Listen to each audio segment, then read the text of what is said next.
ইংরাজি বর্ণগুলি লেখার ক্ষেত্রে একটি সঠিক পদ্ধতি হচ্ছে যে রেখাগুলি উপর থেকে নিচের দিকে নামানো হয় সেই রেখাগুলি হয় একটু মোটা, আর বাকি স্ট্রোকগুলি সবই সরু হয়।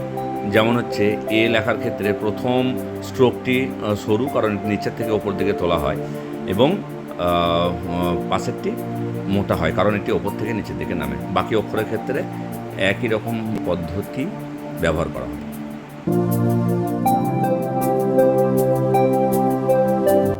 While writing the English alphabet, make all the downward stroke thick and all the remaining strokes should be written with thin line.